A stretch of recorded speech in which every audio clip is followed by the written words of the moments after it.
One of my favorite thought filters, recognizing if a thought's from God or not, is that if I'm for God, my heart is for God. Any thought contrary in my head that God is not for me, that God's against me, and that His favor doesn't rest upon me, any of those thoughts, they're not from God. I guarantee you they are not from God. If your heart is for God, then He is not against you.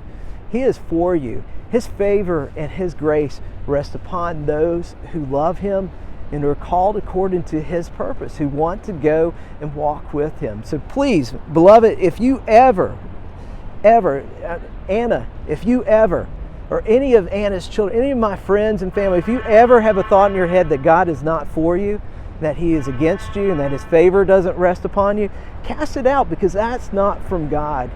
If you're for God, God's for you. And one of the things that was really life-changing in my marriage was that whatever we lack in information, we will fill with our imagination. And if we're thinking bad things about the other person that day, then no matter what they do, everything they do is going to be bad. And so we made a commitment to each other to screen our thoughts through this filter.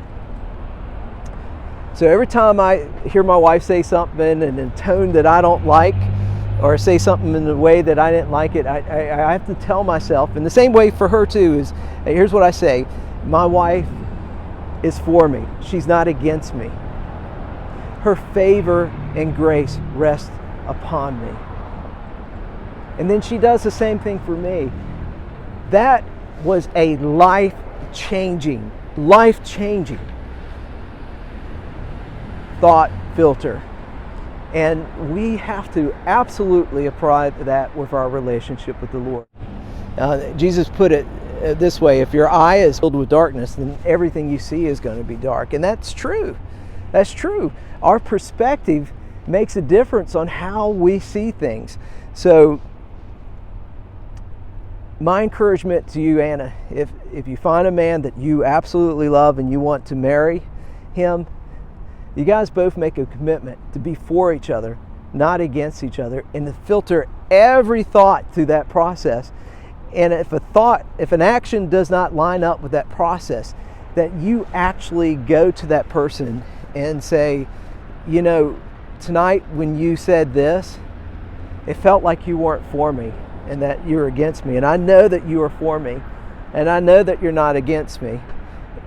But let's work on that together so I don't feel those feelings, because I don't want to feel those feelings. It's not that it's real. It's just the way it makes me feel when you say this. That is so important. It makes it also less defensive. You're not going against them, attacking their character. And a marriage can endure almost anything if you believe that person loves you and you believe in their love for you.